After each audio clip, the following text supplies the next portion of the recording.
मेरा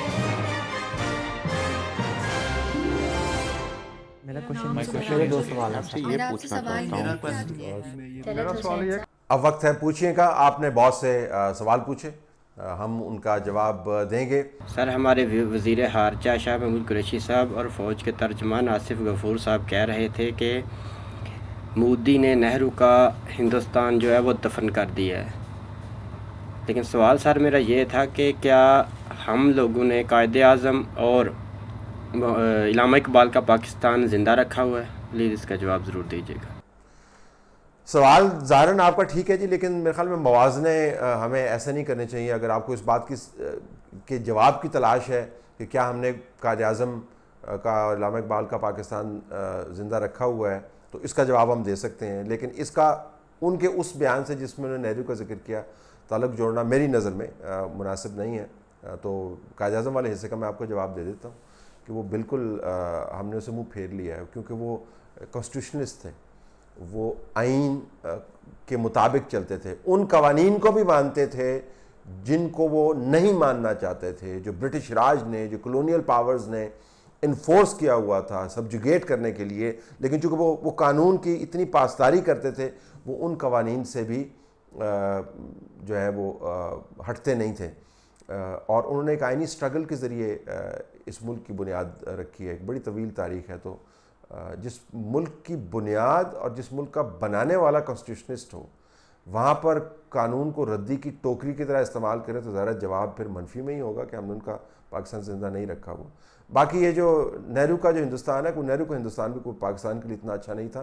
तो बयान देते वक्त ज़रा ख्याल कर लेना चाहिए कि जब हम कहते हैं कि मोदी ने नेहरू का हिंदुस्तान जो है वो दफन कर दिया, तो नेहरू का हिंदुस्तान कौन सा पाकिस्तान को गले लगा के फिर रहा था। मेरा सवाल ये है कि जिस तरह हमने पिछले अदवार में देखा, एक ऐसा तबका इस्टेब्लिशमेंट ने पाला हुआ है, जब जिसकी गवर्नमेंट बनती है वो उनके साथ अटैच कर दिए जाते हैं। जैसे बहुत सारे लोग इस वक्त इस गवर्नमेंट में ऐसे हैं जो गुज़िश्ता सारी गवर्नमेंट्स में रहे हैं और अभी जो है ना पीटीआई में शामिल हो गए हैं। क्या ऐसा मुमकिन है कि हमारी जो सियासी जमातें हैं, जो अब ये चीज़ समझ चुकी हैं कि जमहूरियत की बका के लिए ज़रूरी है कि उनके अंदर जमहूरी रवैये हों और वो डिक्टेटरशिप से दूर रहें, तो क्या उन लोगों को अब ऐसे लोगों का बाइकाट नहीं करना चाहिए? या आवाम जो कि इनको वोट देती है, उनको ये सोच नहीं आनी चाहिए कि जिनको हम बार बार मुंतखब करते हैं, ये कभी लोटे होके एक के पास जाते हैं, कभी दूसरे के पास जाते हैं, कभी तीसरे के पास जाते हैं? क्या ऐसा मुमकिन है पाकिस्तान में कि इनसे जान छुड़ाई जाए? प्लीज़ इस पर थोड़ा सा जो है ना तबसरा करें आप। अगले चंद सालों में तो मुमकिन नहीं है जी। ये इस्टेब्लिश्ड गद्दियाँ हैं इनकी, ये इस्टेब्लिश्ड कॉन्स्टिट्यूंसीज़ हैं इनकी, इस्टेब्लिश्ड हल्के हैं इनके। जिनके इस्टेब्लिश हल्के नहीं हैं उनके हल्के इस्टेब्लिश करके दे दिए जाते हैं। ये वो घुसपैठिए हैं जिनकी तादाद इतनी ज़्यादा है कि कभी हमें लगता है कि सारे के सारे ही घुसपैठिए हैं। हर पार्टी के अंदर कुछ 25-25, 30-30 जो हैं, कम से कम पाकिस्तान पीपल्स पार्टी और PMLN का तो मैं कह सकता हूँ, तगड़े लोग मौजूद हैं जो हवा की सिमत के मुताबिक अपना रुख तब्दील नहीं करते। लेकिन दर्जनों और बीसियों ऐसे लोग मौजूद हैं जो देखते रहते हैं कि तेल और तेल की धार क्या है। तो उन लोगों का कोई इलाज नहीं है, क्योंकि उनको रीइंफोर्स करने वाले, उनको नरिश करने वाले, उनको नशोनुमा देने वाले, उनका हाथ तगड़ा करने वाले जो कुव्वतें हैं, जब तक उन्होंने ये खेल बंद नहीं किया कि पाकिस्तान की सियासत को एक एक्सपेरिमेंटल लैब के तौर पर इस्तेमाल करते रहें कि जब दिल चाहे एक मगलूबा बना लें, जब दिल चाहे एक मुरक्कब बना लें, जब दिल चाहे हम कोई नई ईजाद कर लें, उस वक्त तक इस किस्म के जो लोग हैं उनकी गुंजाइश बाकी रहेगी। तो इन लोगों के ख़ात्मे के लिए बायकाट नहीं चाहिए, इन लोगों के ख़ात्मे के लिए आइन की इताअत चाहिए, जो हमें होती हुई ना नज़र आ रही है और ना आने वाले सालों में इम्कान है। अब जो हालात चल रहे हैं उससे तो नहीं लगता, क्योंकि अब तो सीना जोरी शुरू हो गई है। अब तो सीना जोरी है, चोरी है, ऊपर सीना जोरी है कि गलत पे ही अपनी अना और मफादात के लिए सबको बंद किया जा रहा है। अपने मुल्क की सलामती की किसी को फिक्र नहीं है। सिर्फ नामयाद बातें रह गई हैं कि सबसे पहले पाकिस्तान, अमलन तो सबसे पहले पाकिस्तान नहीं, सबसे पहले तो हर कोई अपना देख रहा है। ये कब ख़त्म होगा तलत भाई? इसका कोई एंड है या बस ये पाकिस्तान में यही चलता रहेगा?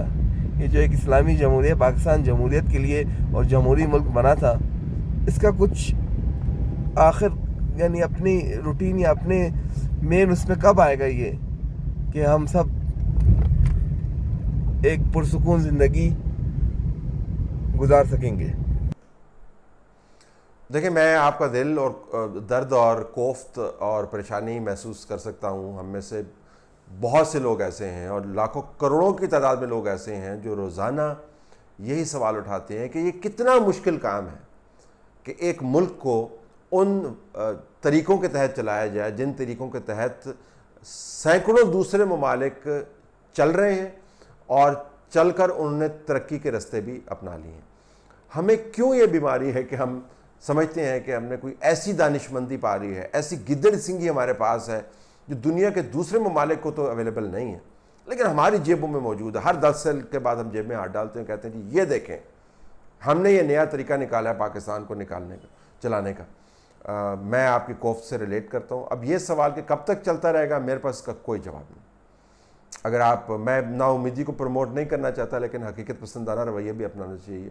जिस किस्म के बुनियादी ढांचे की खराबियां हमने पिछले चंद सालों में रख दी हैं, वो हॉन्ट करेंगी हमें, वो उनसे कहीं ज़्यादा ख़तरनाक हैं जो हमने माजी में तजर्बे किया। और दुनिया अब फास्ट ट्रैक के अंदर चली गई। अब वो वक्त नहीं है कि जब आप 10-10 साल तजर्बाती कैफियत में गुजारें और उसके बाद आंखें मलते हुए उठें और कहें जी कि हाँ जी अच्छा चलें ठीक है, गलती हो गई थी, दोबारा से कर लें। दुनिया 100 साल आपसे आगे निकल जाएगी और निकल रही है अगर आप 2 साल भी सोते रहे। और हमने जिस किस्म की हरकतें की हैं वो आप देखिएगा कि आने वाले दिनों में किस तरह इस मुल्क के गले पड़ेंगी। तो बदकिस्मती है, एक मायोपिया है, नज़रबंदी हो चुकी है और अकल पर ताले पड़े हुए हैं। ये कब खुलेंगे, मेरे पास इसका कोई जवाब नहीं।